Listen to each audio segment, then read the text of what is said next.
Neighborhood Horror Story. Story 1. The Haunting of Cedar Lane. Dad, are we there yet? Sophie's voice, a familiar melody of impatience, cut through the hum of the highway. James glanced in the rearview mirror, offering a quick, reassuring smile to his daughter. Almost, sweet pea, just a few more minutes to Salem. He tightened his grip on the steering wheel, a mix of anticipation and relief washing over him. Moving from the bustling streets of Portland to a quieter life in Salem felt like a breath of fresh air. Especially with his new software engineering job waiting. Ethan, put that phone away, Laura interjected, her voice softer but firm. From the passenger seat, enjoy the scenery. It's beautiful here. Ethan, perpetually glued to his device, grunted in response, his fingers still flying across the screen. Just checking out the local urban legends. Mom, Salem's got a surprisingly dark history. Laura sighed, a small smile playing on her lips. Of course, it does. You and your legends. As they pulled onto Cedar Lane, a sense of calm settled over James. The street was exactly as he'd imagined, tree-lined, with charming craftsman homes boasting well-tended gardens. This is it, he announced, pulling into the driveway of a welcoming, two-story house. Home sweet home. Their new house was perfect. A warm butter yellow with a welcoming porch swing. But as they unloaded the car, Laura's gaze kept drifting to the property next door. Number 13 Cedar Lane stood in stark contrast to its neighbors, its windows boarded up, paint peeling like sunburnt skin, and a suffocating silence hanging heavy in the air. That house gives me the creeps, Laura murmured, a shiver running down her spine despite the warm afternoon sun. James, ever the pragmatist, waved a dismissive hand, probably just an abandoned property. We'll get used to it. That night, the illusion of peace shattered. A piercing scream tore through the quiet house. James and Laura sprinted to Sophie's room, finding her huddled in a corner, trembling, her eyes wide with terror. There was a woman, Sophie sobbed, pointing a shaky finger towards the window. A shadow. She was staring at me from over there. Her gaze darted towards the direction of 13 Cedar Lane. James knelt, pulling his daughter into a comforting hug. It was just a nightmare. Sweetheart, you were probably dreaming. He glanced at the window, seeing only the dense shadows of the trees. He wanted to believe it was just a bad dream. But Ethan, ever the investigator, wasn't so easily convinced. The next morning, he was already hunched over his laptop, a gleam of morbid curiosity in his eyes. Guys, you gotta see this, he called out, his voice a low, excited whisper. About 13 Cedar Lane. Laura, pouring coffee, raised an eyebrow. What about it, Sherlock? It belonged to a woman named Evelyn Morse. Ethan explained, his fingers flying across the trackpad. She died mysteriously in 2015. And get this, people say she was into, occult rituals in her basement, summoning something she couldn't control. He looked up, a triumphant, almost mischievous grin on his face. James scoffed, shaking his head. Ethan, don't fill your sister's head with nonsense. It's just an old, run-down house. He tried to project an air of calm, but a tiny seed of unease had been planted. Over the next week, that seed began to sprout. Laura started hearing things, whispers, faint and indistinct, would drift from the backyard at night, always seeming to originate from the direction of 13 Cedar Lane. She'd dismiss them as wind, or the creaking of old houses. But the unsettling feeling persisted. Max, their golden retriever, usually a jovial, tail-wagging presence, became agitated. He'd stand at the fence separating their yard from Evelyn Morse's, a low, guttural growl rumbling in his chest, his hackles raised. James, watching him, felt a chill that had nothing to do with the evening air. One evening, unable to resist the pull of the unknown, Ethan grabbed a flashlight and slipped out to the backyard. He scaled the fence, dropping silently into the overgrown wilderness of 13 Cedar Lane. The air immediately felt colder, heavier, as he swept his flashlight beam across the gnarled trees. He saw them, strange, intricate symbols carved into the bark, almost glowing faintly in the dim light.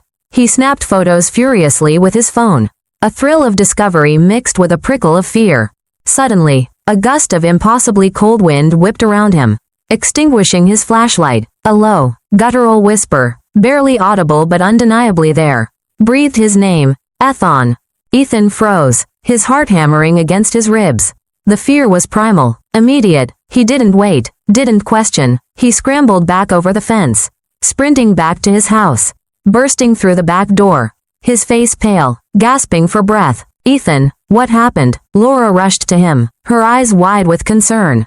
He could only stammer, The wind. I heard something." He didn't want to admit he'd heard his name, didn't want to sound like a scared kid, but the terror was etched on his face. The family's anxiety reached a fever pitch when Sophie brought them a drawing. It was a crude, childlike depiction of a woman, but the details were chillingly precise. Gaunt features, hollow, sunken eyes, long, stringy hair. "She's the one," Sophie whispered, her voice barely audible. "The one who watches me every night." Laura's blood ran cold. She snatched Ethan's phone, scrolling through the photos he'd taken of Evelyn Morse's old portrait. The resemblance was uncanny. "James," she said, her voice a strained whisper. "It's her. It's Evelyn Morse." Panic began to set in. A cold, insidious dread. James, despite his inherent skepticism, knew they couldn't ignore this any longer. He found a local historian, a kindly old woman named Agnes Miller, who specialized in Salem's more esoteric past. Agnes listened intently to their story, her expression growing increasingly solemn. Evelyn Morse was a troubled soul. She began, her voice low. She believed there was a malevolent entity tied to the land her house sat on. A presence that predated even the earliest settlers. She spent years trying to control it, to harness its power through rituals. Agnes paused, her gaze direct and unwavering. "But you cannot control something that feeds on primal fear. It thrives on it, and it seems, it has now latched onto your family." She warned them, her voice filled with an unsettling gravity. "The more afraid you are, the stronger it becomes." That night, the house felt like a tomb. A palpable tension hung in the air, a silent scream waiting to erupt, just as James was about to suggest they all sleep in the living room. A terrifying silence descended, deeper than any silence they had ever known. Then, with a sudden, sickening jolt, the power cut out. Darkness enveloped them, thick and suffocating. A faint scuffling sound started, slow and deliberate. From outside, it was the distinct sound of footsteps, circling their house. Clip-clop, clip-clop, clip-clop. Then, shadows, impossibly dark, began to undulate across the living room walls, twisting into grotesque shapes. Sophie screamed, a guttural, terrified shriek that tore through the sudden silence. "Mommy, Daddy." Her bedroom door slammed shut with a bone-jarring thud. James, his heart a frantic drum against his ribs, lunged for the door, twisting the handle. It was stuck. "Sophie," he roared, throwing his weight against it. The wood groaned under the assault.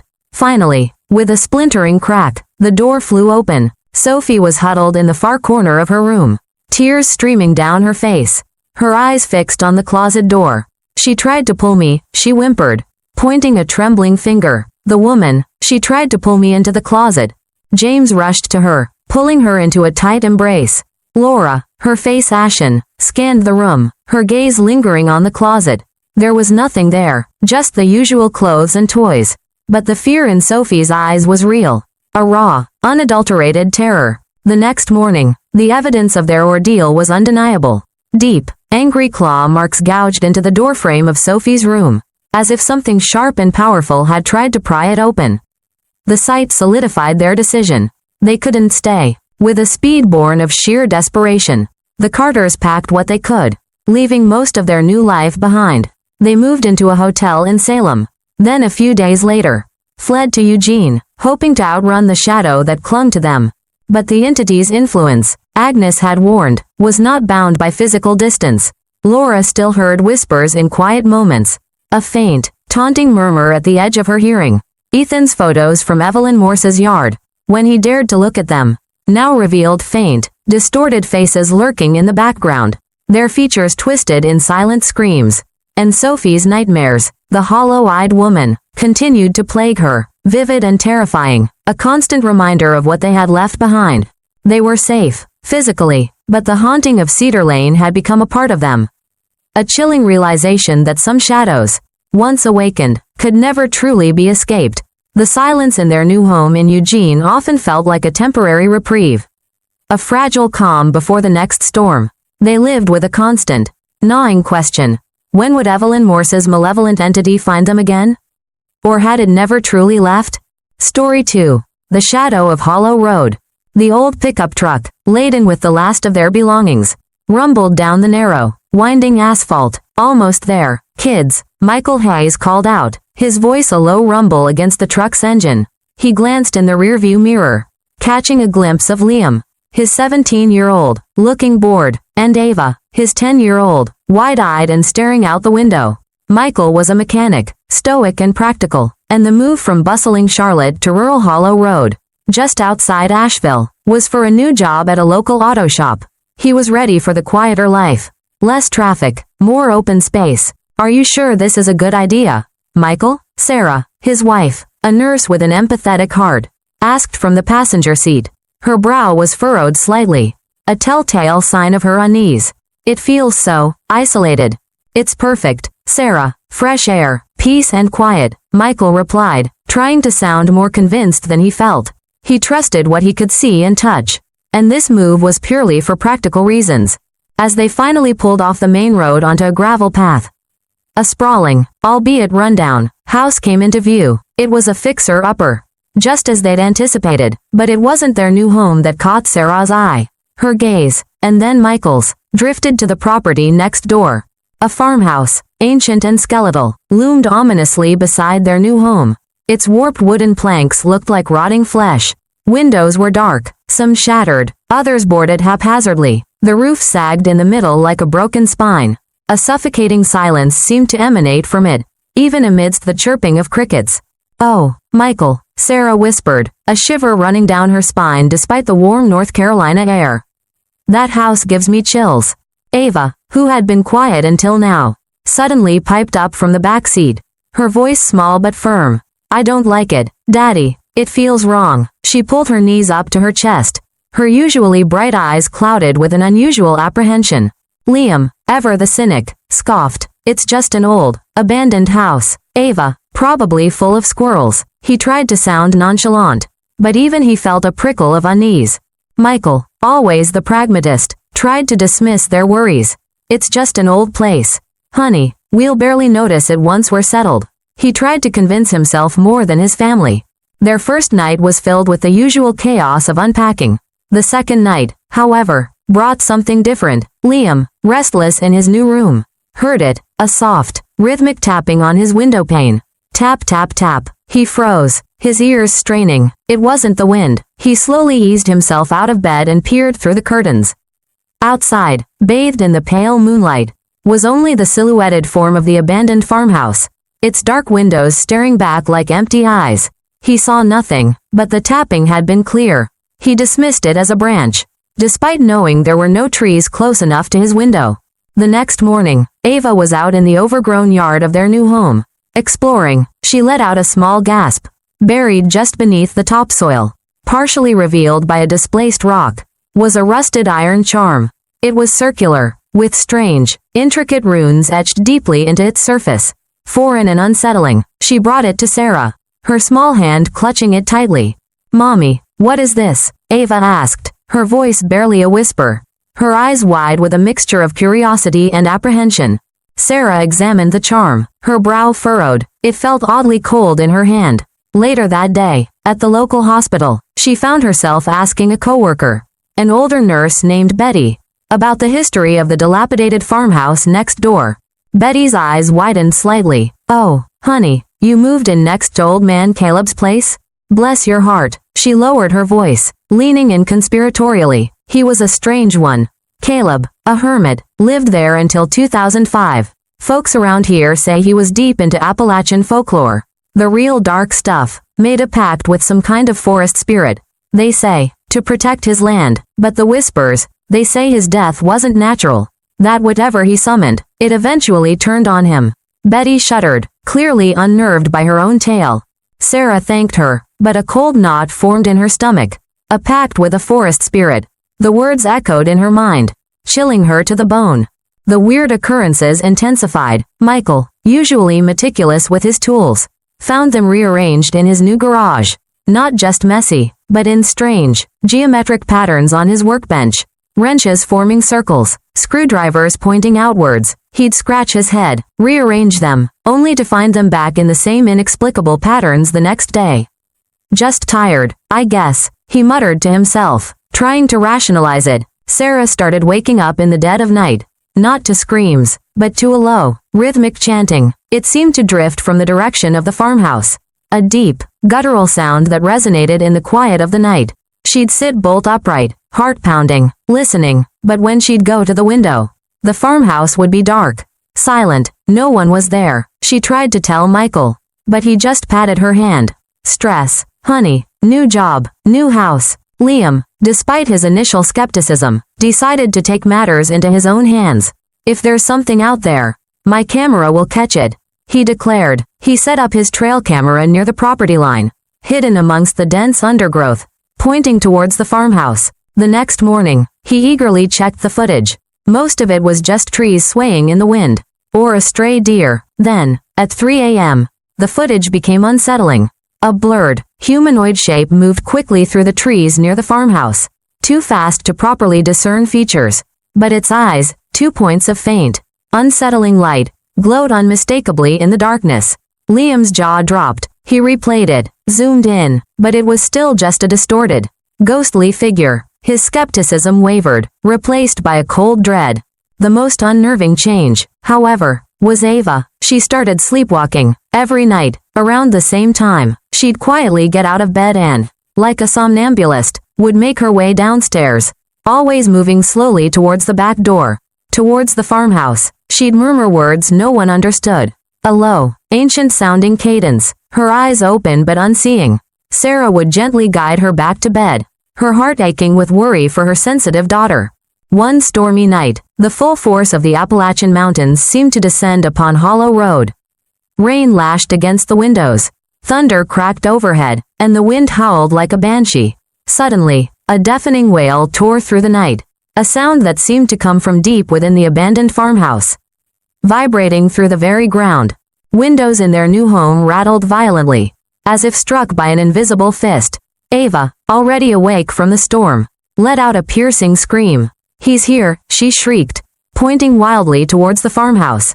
"He's here." Michael, fueled by a surge of protective adrenaline, grabbed the largest, heaviest flashlight he could find. He wasn't going to stand by while his family was terrorized. "Stay inside," he bellowed, his voice raw with anger and fear. Heading for the back door, he stormed out into the torrential rain, the beam of his flashlight cutting a desperate path through the darkness towards the farmhouse. The wail had died down, replaced by an eerie silence, broken only by the storm. He reached the dilapidated porch, its wood groaning under his weight. The front door, previously warped and seemingly stuck, was now ajar, a sliver of inky blackness visible within. A stench of decay, wet earth, and something indescribably foul assaulted his nostrils. He pushed the door open wider, the hinges groaning like tortured souls. Inside, the darkness was absolute, thick and heavy. As his flashlight beam swept across the walls, shadows writhed and danced, stretching and contorting into grotesque, almost living shapes. Then, he heard it, a low, raspy whisper, impossibly close, seemed to reverberate from the very air around him. "You're mine." Michael didn't need to see anything else. The sheer malevolence in that voice, the pervasive sense of evil, froze him to his core. His pragmatic mind shattered under the weight of undeniable, supernatural terror. He dropped the flashlight, which clattered on the floor and rolled away, its beam a frantic, chaotic dance on the walls before settling on a dark, unidentifiable corner. He turned and fled, stumbling back out into the storm, his heart pounding a desperate rhythm against his ribs. He didn't stop until he burst back into his own home, soaked to the bone and shaking uncontrollably. The next week was a blur of frantic activity. Michael, a man who once dismissed anything he couldn't fix with a wrench, was now a believer, and he was terrified. They packed only essentials, leaving behind everything else, the dream of a quiet life on Hollow Road turning into a nightmare. They moved to Raleigh, hoping the distance would break the connection, sever the unseen tether. But the entity followed. Life in Raleigh was supposed to be a fresh start, but the shadow of Hollow Road loomed. In Michael's new auto workshop, he'd find his tools rearranged again, forming those same inexplicable patterns. Wrenches in circles, screwdrivers pointing outwards, an insidious reminder that he was not free. He'd stare at them, his hands trembling, then quickly shove them back into place, desperate to deny what he was seeing. Sarah found no peace either. The low, guttural chanting from the farmhouse now haunted her dreams. She'd wake up in a cold sweat, the ancient sounds echoing in her mind, convinced she could still feel the cold breath of that unseen presence. Sometimes, she'd hear faint whispers when she was alone in a quiet room, just at the edge of her hearing, making her constantly glance over her shoulder. Liam, who had once been the biggest skeptic, continued to set up his trail camera in their new backyard in Raleigh. A futile attempt to prove to himself that it was all a coincidence. But the footage would occasionally capture fleeting shadows moving too quickly for the eye to discern, or a strange, almost human-shaped distortion in the background of an otherwise normal shot. He'd delete them immediately, a cold dread seeping into his bones, knowing what he was truly seeing. And Ava, their sensitive daughter, suffered the most. She became withdrawn, her vibrant spirit dulled. She now constantly clutched the rusted iron charm she had found in the Hollow Road yard, holding it like a lifeline. She stopped sleepwalking, but instead, she would sit quietly, staring into space, murmuring words no one understood. Sometimes, she'd whisper, her voice barely audible, "He still watches. He's always watching." Her eyes, once bright and intuitive, now held a haunted, distant look, as if seeing something no one else could. The Hayes family lived in a constant state of dread, a pervasive, suffocating fear that clung to them like a second skin. They were safe, physically, but the malevolent force they had unwittingly awoken on Hollow Road had latched onto them. A relentless phantom limb that never truly went away. They were prisoners of an unseen entity, forever haunted by the shadow of Hollow Road. If you find the story interesting, please like and share this video and leave a comment with your opinion. Don't forget to subscribe and hit the notification bell so you don't miss any new videos.